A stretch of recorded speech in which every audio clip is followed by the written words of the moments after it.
O atual processo de emigração venezuelana é um fenômeno recente que data de 2015. Tradicionalmente, a Venezuela foi um país receptor de imigrantes e, a partir daquela data, em função de graves crises políticas, econômicas e sociais, os venezuelanos passaram a emigrar para os Estados Unidos, para vários países da América do Sul, entre eles o Brasil. Essa imigração venezuelana para o Brasil se caracteriza pela presença marcante das famílias, com um grande número de mulheres e de crianças, e se concentrou fortemente no estado de Roraima, em função da proximidade da fronteira.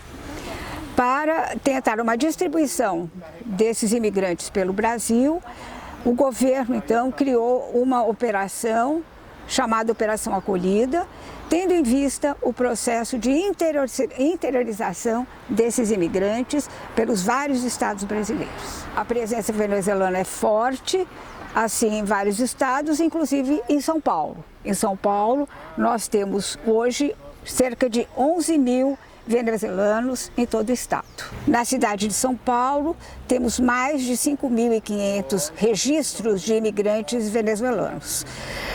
Atualmente, eles têm enfrentado graves problemas, principalmente em relação à pandemia, mas normalmente os principais entraves enfrentados dizem respeito à documentação, uma vez que muitos ainda permanecem como solicitantes de refúgio, a necessidade de habitação, que é uma questão enfrentada pelos imigrantes pobres de uma maneira geral, e a questão do trabalho digno, uma vez que existem muitas denúncias de situações de trabalho análogas às condições de trabalho escravo.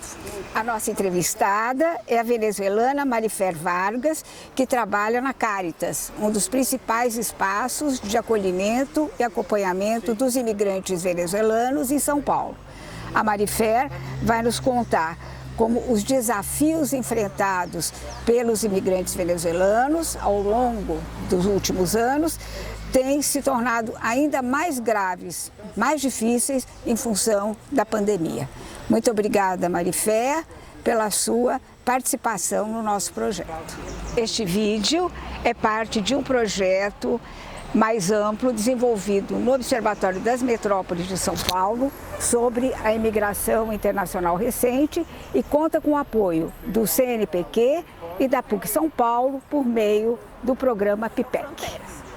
A Venezuela, pelo contexto político e social que está vivendo agora, está bem conturbado. Aí as pessoas estão saindo do país para procurar refúgio nos países vizinhos. Então, tem muitos venezuelanos que estão chegando no Brasil e, pelo contexto da pandemia e a fronteira fechada, estão passando pelo que a gente chama de trocha, que é um caminho alterno, não é o passo fronteiriço legal ou regular, sabe? Então, estão chegando muitas pessoas que estão dando um jeito para chegar no São Paulo ou em outra cidade do Brasil e estão encontrando umas cidades dormidas, estão achando muito comércio fechado, menos oportunidade de se empregar e, sobretudo, o acesso às políticas públicas e aos serviços de documentação e serviços sociais fechados. Então, a situação que eles enfrentam quando chegam no Brasil, quando chegam, no caso de São Paulo, é bem difícil. Então, tem muitas pessoas que viraram morador de rua, porque nos abrigos não estão aceitando por simples fato de não ter documentação, ou de não estar vacinados, ou porque o fato de não ter um processo regular migratório. Então, tem muitas pessoas passando muita dificuldade. Contando, além disso, ao que já estavam aqui no Brasil, as pessoas que já estavam aqui em São Paulo, que já estavam em uma situação vulnerável, que já estavam em uma situação precária e que os restaurantes, as lojas, os lugares onde a gente estava trabalhando, onde eles trabalhavam, onde todos estavam trabalhando, muitos fecharam, sabe? Então eles ficaram desempregados, a taxa de despejo das moradias, ele se incrementou muito. Pessoas que quando chegaram a São Paulo moraram em abrigos, conseguiram alugar um espaço para viver com a família, foram despejados porque já não tinham como pagar aluguel, serviço, se manter de um jeito independente, voltaram para os abrigos. E muitos abrigos fecharam porta porque não tem política de não retorno, sabe?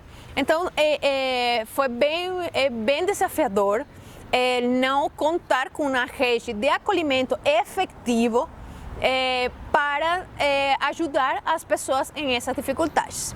Não estou falando que todos os venezuelanos estão passando por essa dificuldade, não. Mas em um grande número, a gente atende, por exemplo, no serviço da Caritas, o número dos venezuelanos ele se triplicou.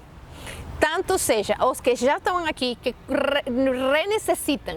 reprecisam dos serviços da gente de novo, ou das ajudas econômicas, dos serviços de documentação, dos serviços de proteção, de acolhida, da assistência, da integração, da saúde mental. E aí, mais o que estava chegando. Então, é bem frustrante, essa é a palavra, bem frustrante, porque você tem toda a vontade de ajudar, você sabe como serviço que você consiga fazer, mas tem muita coisa que limita. Quando limitam a você desse jeito, não consiga ajudar todo mundo. E todo mundo está precisando. E quando você realmente está desesperado por ajuda, você não consegue aguardar, você não consegue esperar um pouco mais, porque a fome não espera. O cara que corta a luz tampouco espera. E os filhos não têm por que esperar por um prato de arroz com feijão. Então, é bem difícil, né? E a pandemia, além do assunto econômico, afetou muito o que tem a ver com a saúde mental. Muitas pessoas fechadas em casa, guardadas em casa.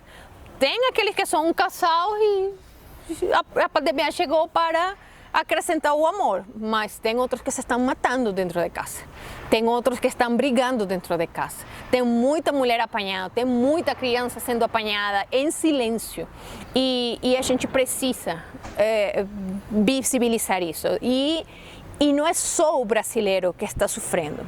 É todo aquele que vive, mora e faz uma vida no Brasil. Há o acesso às aulas virtuais e a adaptação do formato presencial para o formato virtual das crianças migrantes, dos jovens migrantes e refugiados que eu conheço, foi muito diverso. Tudo vai depender tecnicamente da vontade das famílias, não? Ou do responsável, porque adaptar a criança a esse formato virtual, ele fica assim como no começo é muita coisa nova, muita inovação, muito empolgamento, muita alegria. Olha, estou olhando o colega do outro lado da tela, estou fazendo aqui, estou fazendo lá. Mas quando já dá preguiça, quando você fica já um tempão frente à tela, acontece com a gente adulta no home office, não vai acontecer com uma criança que está acostumada a brincar, a pular, a correr, a estar com um coleguinha, a estar com um amiguinho, sei lá. E é bem difícil, além do aspecto emocional e socioafetivo, porque parece mentira, mas quando a criança está na escola junto com o colega, junto com um amiguinho, eles estão aí aprendendo juntos também. Então aí em casa, fica assim como sem graça, sabe? Então os professores estão fazendo quase que circos para que as crianças fiquem motivadas, para que as crianças fiquem atentas, para que as crianças continuem fazendo lição, aprendendo, fazendo coisa. Então foi bem difícil nesse sentido. Além disso, o fato de ter acesso mesmo à internet. Muitos amigos moram na periferia, muitas famílias que a gente conhece pessoalmente moram hacia a comunidade, onde o serviço de internet não é tão ótimo, onde não tem nenhum só computador em casa. Então, como adaptar isso? Então, tenho só um celular em casa e são 4 filhos. E cada um está em um nível, em um ano diferente. Então, e todos assistem aula de manhã, por exemplo. E aí como você faz?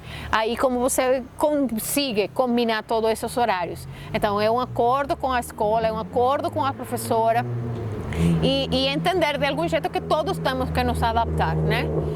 No meu caso particular, eu tenho uma filha, a Miranda, ela já tem 16 anos, ela está no segundo de ensino médio, em uma escola particular onde ela ganhou bolsa o ano passado, no ano antepassado. E aí, o ano passado foi um saco, sabe? No começo foi bem... Ai, mãe, vamos juntar dinheiro para comprar um computador. E a gente trabalhou pra caramba, juntou para comprar um computador mais barato. E aí a gente comprou um computador para ela. Ela se empolgou, começou, não sei quanto, não sei o que mais. Na metade do primeiro trimestre, do primeiro bimestre, já ia toda quebrada. O que resultou? Ela repetiu do ano, porque não dava. A Miranda caiu em uma depressão tão grande. Ela não queria acordar, ela não tomava banho, ela não queria comer, ela só chorava. Não conseguia fazer outra coisa senão era xingar a vida toda o fato de que a gente estava em pandemia. Entendendo ela como adolescente que todo mundo estava na mesma quarentena, mas sabe, aquelas coisas que você entende, mas não quer compreender? Então é isso. E ela é super amorosa com os amigos, ela é uma menina que compartilha, que ela gosta, ela estuda. A gente mora em Tatuapé, ela estuda em Butantã. Então ela, para chegar às 7 horas na escola, ela acorda 4h30. Mas ela acordava com tanta alegria, porque sabia que ia lá, ia ficar lá até as 2, 3 horas da tarde e logo voltar para casa, cansada para dormir, para o dia seguinte acordar de novo. Mas quando você ama a sua rotina, para você não é pesado. Então, isso frustrou tanto a ela que ela ficou e repetiu o ano. Tive que falar na escola, os professores bem compreensíveis conseguiram acompanhar o declive dela, porque era uma menina muito boa, por isso ganhou bolsa. E eles conseguiram compreender. Aí renovaram a bolsa para ela e agora, com uma turma nova, sei lá, e que aos poucos, pelo menos está indo uma vez por semana na escola. E isso dá um fogo, isso dá uma alegria, isso dá uma motivação para viver. É como as novelas mexicanas, ela tem uma paixão por que viver e ela acorda e vai e assiste a aula cedinho e ela consegue assistir nas suas aulas com a esperança que na quinta-feira ela vá para a escola. Então isso motiva ela de algum jeito. Então, eu conheço muita gente, sim, e que foi contaminada. Muita gente que superou o Covid, muita gente que se contagiou 2 e 3 vezes de Covid, que foram internadas, que ficaram em casa, guardando todos os cuidados, mas também quem não viveu para contar. Muita gente que morreu pelo fato de não ter como guardar o distanciamento, porque precisava pegar metrô todos os dias para ir a trabalhar ou para sair a vender alguma coisa porque ficou desempregado. Então, na necessidade, não tem distanciamento social. Então, começando, por exemplo, desde preencher o formulário para você entrar na emergência, no pronto-socorro, ou para fazer o teste rápido de Covid, por exemplo, no caso da gente que fala espanhol, dos venezuelanos, latino-americanos, que estão recém-chegando, não conseguem preencher um formulário no hospital. E não tem pessoas preparadas ou não tem pessoas que falam outras línguas para ajudar e orientar as pessoas. Seja espanhol, seja francês, seja inglês, seja crioulo, que é bem mais confuso. Então, muitas pessoas não vão ao teu serviço de saúde, não vão ao teu pronto-socorro, não vão até a UPA, porque não se conseguem comunicar com o atendente. Então, fica em casa, acha que tem algum outro sintoma, mas deixa rolar, deixa passar e aí acaba contaminando-se mais, contaminando a família e agravando um quadro de saúde bem complexo. E só até o final conseguem ir até o lugar para ser atendidos. E, por geral, auxiliado por uma pessoa que consiga falar mais fluente o português. O SUS é poderosíssimo, mas precisamos de pessoas que falem outras línguas. Precisamos que o sistema de saúde absorva tanto migrante, tanto refugiado qualificado que fala outras línguas para também orientar o seu próprio povo, que faz parte da vida do Brasil. Então, faz sentido que quando eu chegue, por exemplo, seja no Covid, ou seja, em uma situação de parto, que a enfermeira que me atende consiga entender o que eu estou sentindo. Porque senão a gente fica gritando, fica desesperado, e quando você sente dor, você grita, você fica bravo, você fica frustrado, ou simplesmente você se fecha e não consegue entender nada. Primeiro, a população migrante e refugiada não foi contabilizada durante a pandemia. Não sabemos quantos refugiados morreram já, que são muitos. Não sabemos quantos migrantes já passaram pelo pronto-socorro, ou quantos foram internados, ou quanto... Não. Muita gente acha, não, mas é legal porque eles estão tendo acesso e estão sendo tratados como todo mundo por igual. Sim, mas não, sabe? Porque você está em um lugar que não é seu, você está em uma língua que não é sua.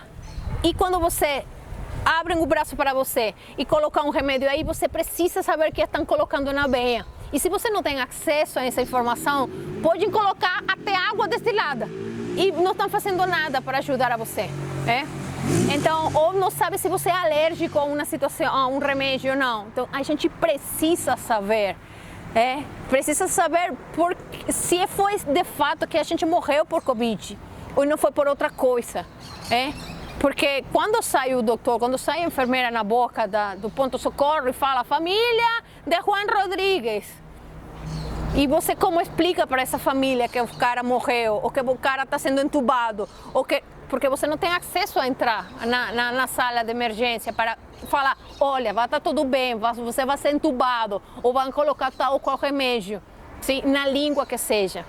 Então, foi bem difícil saber de muita gente que morreu. Foi muito difícil saber, olha Mari, eu vou voltar para a Venezuela com toda a situação ruim e péssima que está lá. Na Venezuela é uma coisa tão absurdamente louca que começou a rolar um turismo de vacinas. Aquele que tem dinheiro lá na Venezuela, que tem poder aquisitivo, é mais fácil pegar um avião até Miami, até os Estados Unidos, vai, vacina, faz turismo de uma semana e volta, mas já está vacinado. E não tem como fazer isso dentro do próprio país. Então, são coisas que a gente, são parte da política, são parte da dinâmica social da Venezuela e que a gente, se tenta compreender, fica louco. Além do panorama social, político lá, está o assunto da saúde também. Então, aguardamos que tudo comece a funcionar, que tudo se solucione e que a gente saia em frente, não tem de outra, né?